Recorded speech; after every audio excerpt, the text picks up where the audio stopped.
Alright everyone, it's time for my top 5 Red Dead Redemption tips for new players if you're just starting out, or if you've already played for quite a bit of time. Hopefully some of these will help you. I'll try and pack it with as much information as possible and do it fairly quickly, but without further ado, let's get started. Tip number 1 is unlocking all of your fast travel points. Now, you'll have to have about $50 in the bank in order to do this, but the simplest method and the most powerful method if you want to cut down on travel time and just enhance your experience overall is to go to Valentine, which is very close to your starting camp, this being your starting camp right here, Horseshoe Overlook. From there, go straight up to Valentine, get to the train, and then simply purchase a ticket to every single train station that you have access to.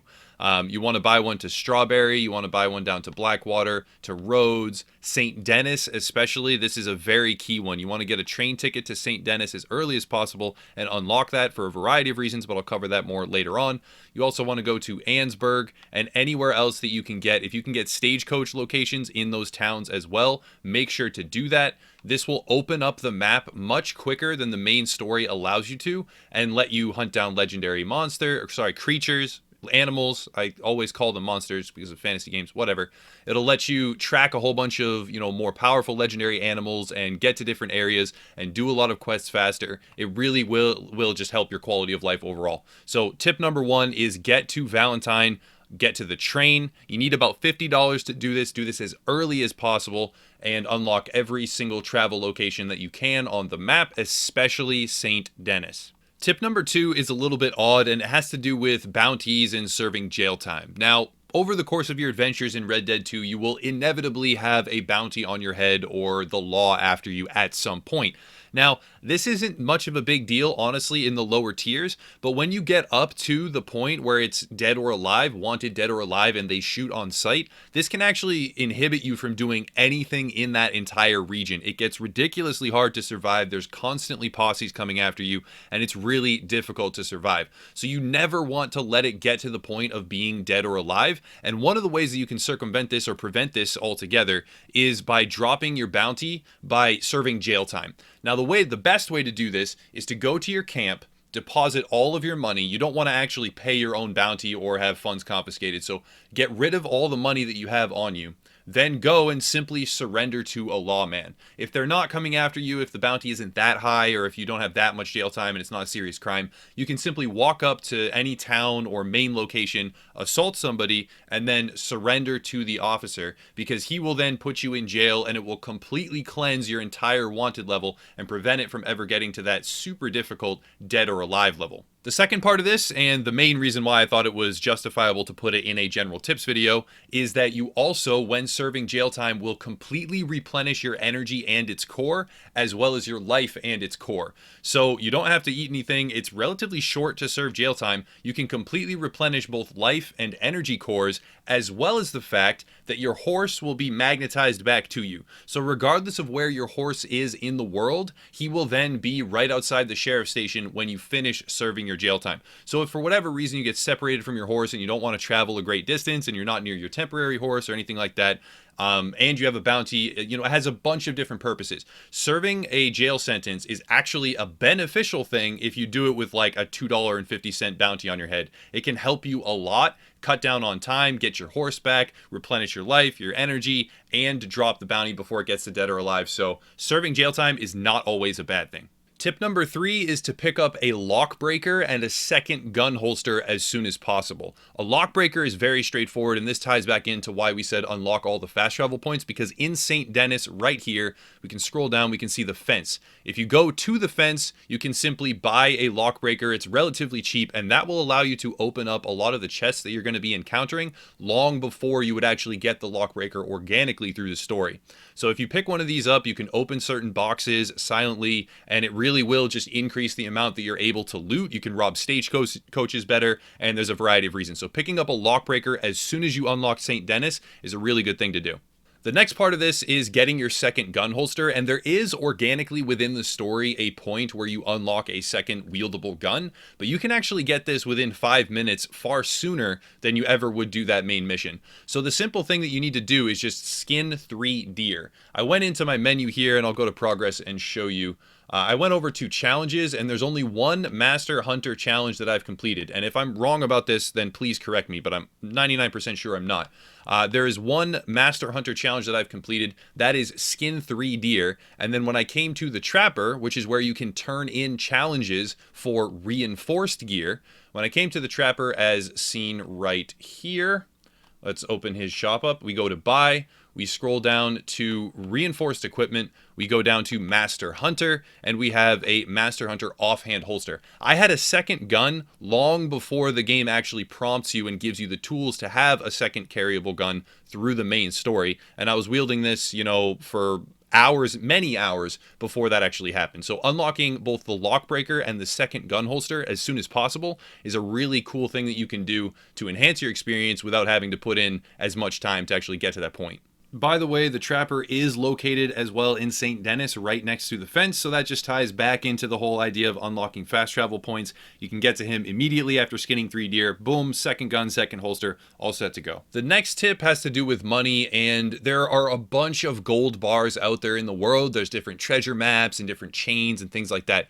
But these two areas are immediately accessible. You don't have to jump through any hoops. You can simply go to these locations and pick up a total of 4 gold bars, which will be worth $2,000, which is enough to pay off whatever bounty you have or otherwise enhance your camp early on. A bunch of different reasons. So number 1 is right down here. This is your main starting location. Right there, Camp Horseshoe. Just immediately to the bottom left of that is a burnt village, and in that burnt village is a sheriff's cabin. In the sheriff's cabin, behind a desk, is a little metal box, and there's a gold bar in there that's worth $500 by itself. There's probably a bunch of videos on this, but that's number 1. Number 2 is up here by Donner Falls. It's, far north on the map over here at next to this river. And if we zoom in, you can see that there's these statues. There is a cave, and the entrance is displayed like this. Inside that cave is a middle statue and a bunch of surrounding naked statues. And those naked statues each have a button. The simple explanation, without, drawing this out too much, is that you need to press the statues that have 2 fingers, 3 fingers, 5 fingers, and 7 fingers. The 7-finger statue is missing an arm. So simply look for the first statue has 2 fingers, press that button. The next statue has 3 fingers, press that button. The next one has 5 fingers, press that button. And then the next one is missing an arm, press that one. That one has 7. Those are the prime numbers, and this includes thumbs, by the way. It's not just fingers, it's fingers and thumbs. It's the amount of digits that they have that aren't broken off. Those are all the prime numbers, and then it will unlock the center statue, and the center statue has 3 gold bars inside of it for a total of $1,500 worth. Combine that with the previous one, that's $2,000. You simply had to stop there and pick it up. You didn't have to jump through hoops or go find treasure maps or whatever, and then that can help you in a lot of sticky situations. The last tip that I have has to do with modifying your appearance, especially when you have a wanted level. Now, it's very hard to progress, like I already stated a bunch of times, through any area where there are lawmen or bounty hunters looking for you, especially if you've committed a lot of crimes. But it can be as simple as just changing your clothing and shaving off your beard. It's like the game built in this system to help you every time you get wanted, because most often you'll have, spent enough time away from the barber that you'll have a thick beard, as well as the fact that you can have a different coat, a different hat, and then shave off that beard. That's pretty much enough to keep you away from the law for as long as you need in order to complete whatever activities you have to in that area. Of course, if you've completed a ridiculous amount of crimes and you're trying to use shops and things and you're walking around in town, then it's probably not going to insulate you from that. But changing your appearance a good amount is usually enough to get away with it. And some people may say that you just need to put on your bandana or wear a mask. Don't do this. That actually attracts more attention to you than simply changing your clothes and shaving your beard. All in all, if you do that, just change your coat, your hat, and shave off your facial hair, then you'll be good to walk around an area, and it will be like you don't even have a bounty most of the time until you've committed a bunch more crimes and they've gotten to know that new appearance. That's something that you can do to, avoid paying a bounty or complete 1 or 2 activities in an area before you have to.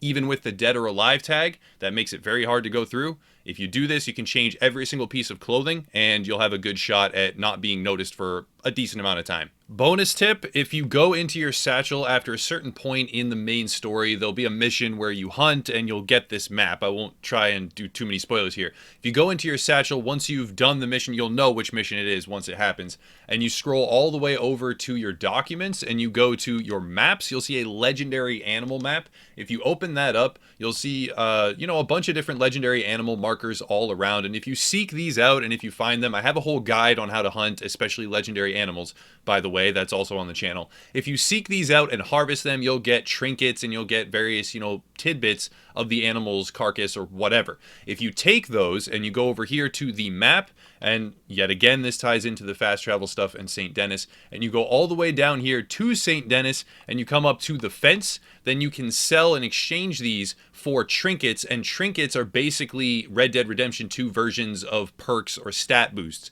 So if you get a bunch of those, I would actually highly recommend spending some time hunting down some legendary animals all throughout the map, as many as you can possibly find, then going to the fence, exchanging them, and then this will have a huge impact on the rest of your playthrough because you'll have various stat boosts and it's a really good quality of life increase. So again, St. Denis, fence, hunt down legendary animals, exchange them, boom, you got some stat perks.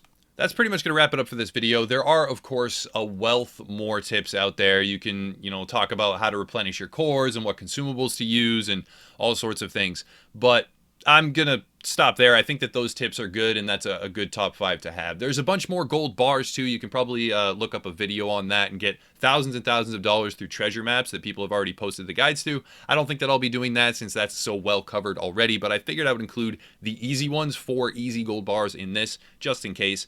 If you want to join the communities or support Upper Echelon in any way, there are various links in the description down below. We have a Facebook community, we have a Discord server. I am live streaming Red Dead Redemption 2 on Twitch a decent amount, especially over the next coming weeks. So if you want to check out a live broadcast, feel free to tune in there and follow that.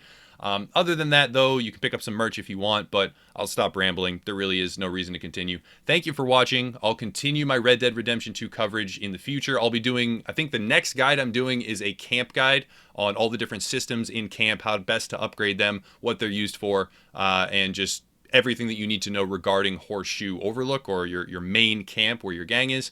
But that's coming soon. Thank you for watching yet again, and as always, have a nice night.